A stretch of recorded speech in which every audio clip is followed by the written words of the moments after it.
Assalamualaikum warahmatullahi wabarakatuh. Untuk materi teori analisa kimia air pada pertemuan minggu ke-6 adalah analisa kebutuhan oksigen kimiawi atau chemical oxygen demand atau biasanya kita kenal juga dengan sebutan COD. Nah, untuk materi COD ini kita gunakan SNI prosedur standarnya SNI 06698915/2004. Prosedur-prosedur SNI ya, prosedur-prosedur standar seperti pada SNI ini tidak bisa kita akses gratis alias harus berbayar. Jadi misalkan nanti kalau kalian bekerja di laboratorium dan harus menggunakan metode-metode standar, kalian harus update akan metode-metode standar yang biasa digunakan di laboratorium tempat kalian bekerja.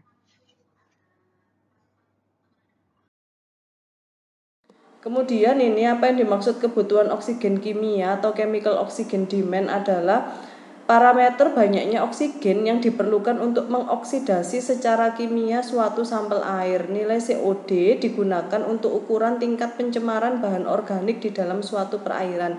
Jadi gambarannya gini, kalau di dalam suatu perairan itu banyak pencemarnya atau polutannya itu berupa senyawa organik atau bahan organik.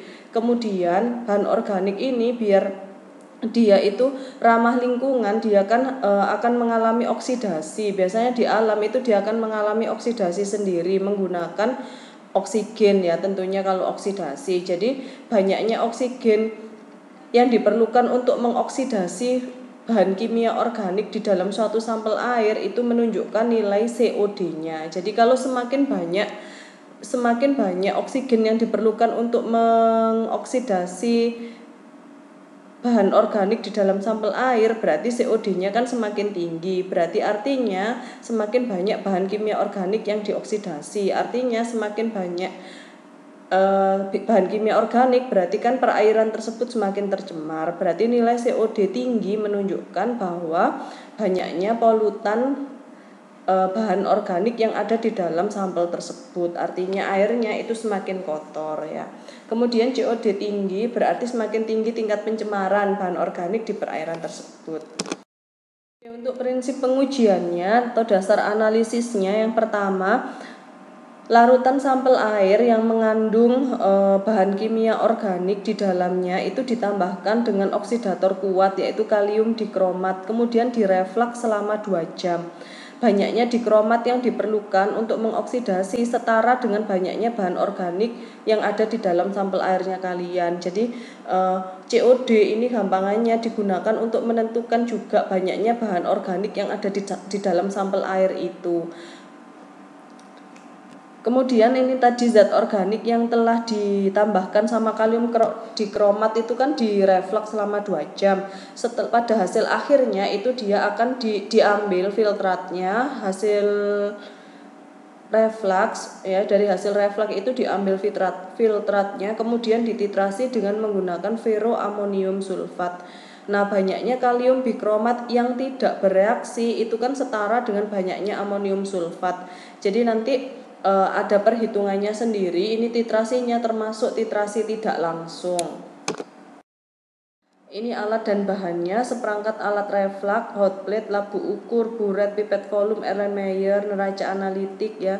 Bahannya adalah larutan kalium dikromat 0,25 normal, kemudian larutan asam sulfat, perak sulfat, H2SO4 sama AgSO4, indikator feroin, fas, KHP, kemudian asam sulfamat dan HgSO4. Nah, di sini banyak kerjanya menggunakan bahan-bahan berbahaya, yaitu ada logam berat ya, Hg, ada perak gitu.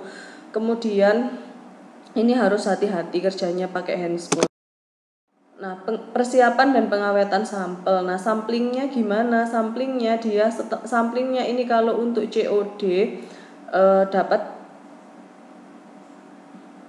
sampling biasa, nggak pakai botol Winkler. Tapi setelah sampling itu sampel dihomogenkan dan harus segera dilakukan analisis. Kemudian apabila tidak dapat dilakukan analisis secara langsung, maka COD ini dapat dilakukan dipreservasi, diawetkan dengan menambahkan HgSO4 sampai pH kurang dari 2 ya, diasamkan dan ditambahi sama HgSO4.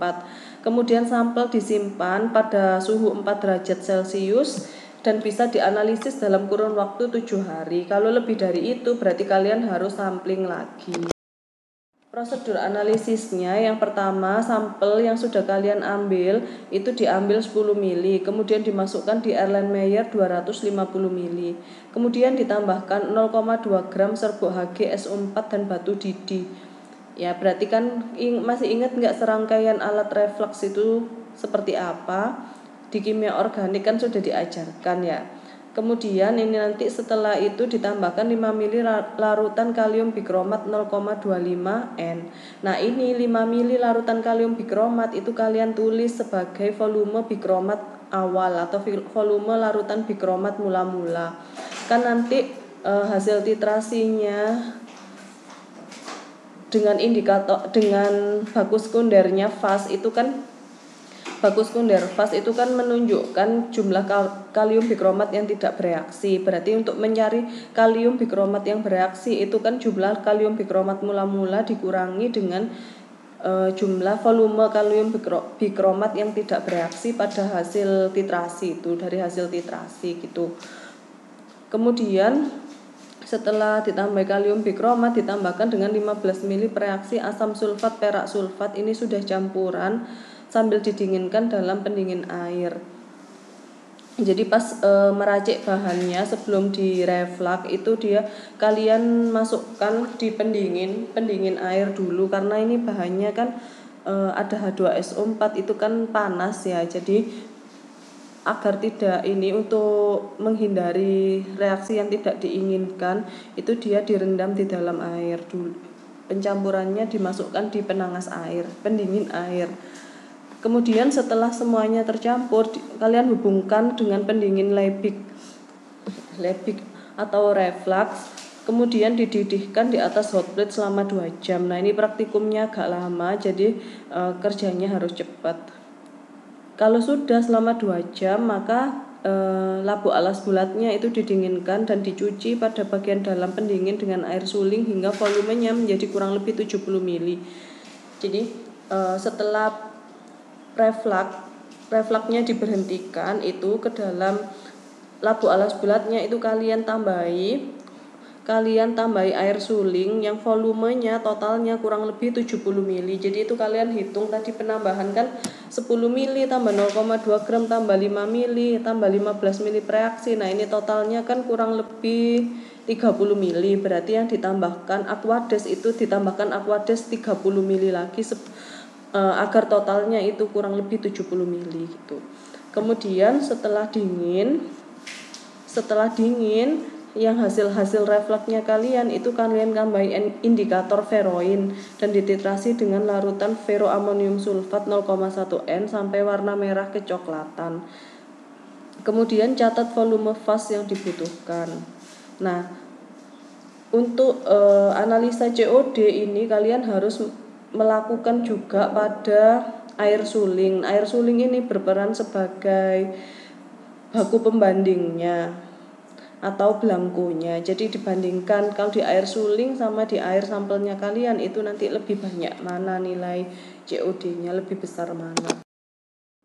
Ini analisa perhitungannya untuk normalitas fast ini cara penentuannya sama dengan kalau kayak titrasi biasa ya, V1N1, V2N2 itu.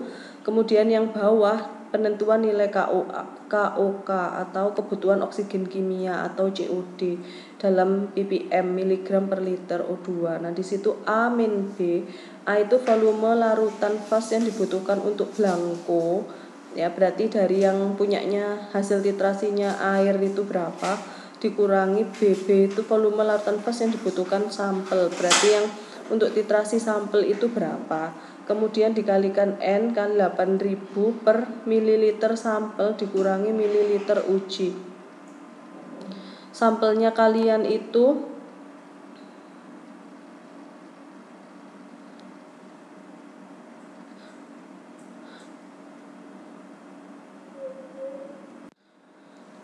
Oke, saya ulangi lagi untuk penentuan nilai KOK ini rumusnya A-B kali N kali 8000. A ini adalah volume larutan fast yang dibutuhkan untuk titrasi blanko, kemudian B ini volume larutan faz yang dibutuhkan untuk titrasi sampel, kemudian N itu normalitas faz kali 8.000 ini tetapan, kemudian per mililiter sampel. Jadi ini mililiter contoh min uji ini kalian ganti dengan mililiter sampel yang dititrasi tadi berapa mili gitu. Ya tadi kan 70 mili berarti per 70 gitu untuk menentukan jumlah ppm O2 yang digunakan untuk menguraikan bahan kimia organik. Nah untuk nanti teknisnya nanti ini kita praktikumkan di lab, jadi nanti saya jelaskan lagi perhitungannya saat praktikum. Terima kasih atas perhatiannya, kurang lebihnya mohon maaf. Akhir kata, wassalamualaikum warahmatullahi wabarakatuh.